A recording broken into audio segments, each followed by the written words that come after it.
Shearing a sheep, a ewe here, using the Australian method of shearing. I learned to do this close to 40 years ago, actually a little over that, about 1967. Now when they teach these schools to shear sheep, they have a little more New Zealand variation on this. Some of the things I do would be a little bit different than the way they teach this today. We're shearing here today some hair cross ewes. This ewe is predominantly wool, but she has some hair breeding in her. I've sheared a couple of these ewes this morning, and so far what I've sheared, they're not combing and cutting real well, and that's largely due to the hair influence in them. Now as you watch me go through this, I want to point a couple of things out to you before I start. One of them is that the starting position is to have the sheep, to be straddled the sheep. Your feet should be kind of straight up and down perpendicular to her. And as you watch, you need to pay a little attention to my left hand and to the position of my feet and legs. They'll continually be changing as I go from one position to another, and I'll be keeping pressure with knees and feet and so forth to keep the sheep in control. One thing I want to point out is I've always compared shearing a sheep to mowing several small fields of hay. And the beginning point is here on the belly. This is one field. I'll take that field off. That's the only part of the wool that should be separate from the rest of it. Then you clutch the ewe out, and then you go to the left back hip. That'll be another field. Then you make a switch and come up to the neck, shear the neck. As you do that, there'll be a couple places, and this is one of them, where you have to open the field up.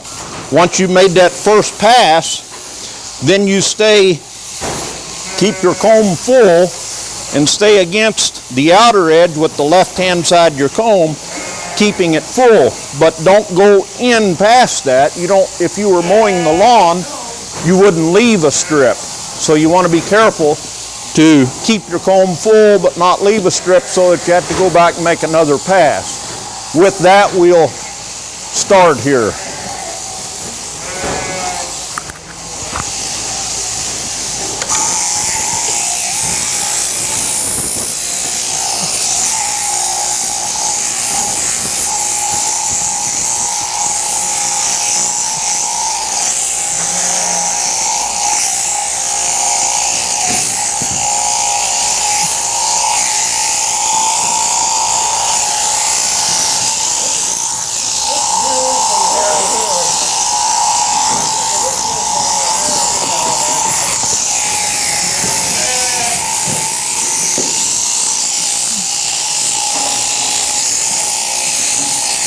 Okay, I'm into another field here on this hip.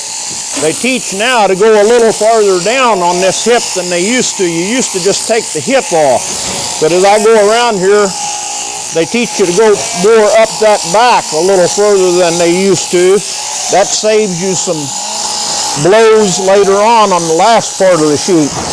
I always like to get completely over the tail head so that I don't have to reach over and clean that up on the back side.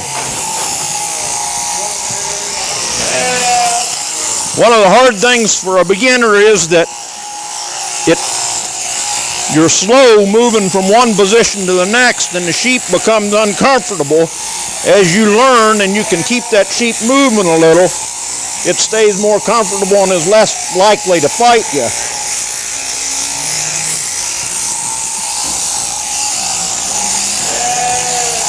These are called the long blows. This is the fun part of shearing a sheep right here.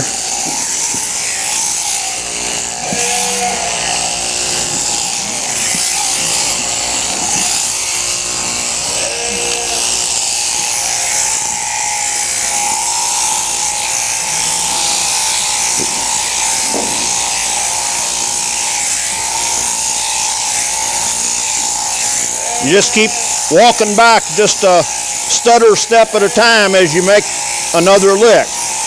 Here you keep pressure downward on the sheep with your left hand. You can see here, I start this comb in here, I keep this left hand side full. but don't go in so deep that you're not getting it all.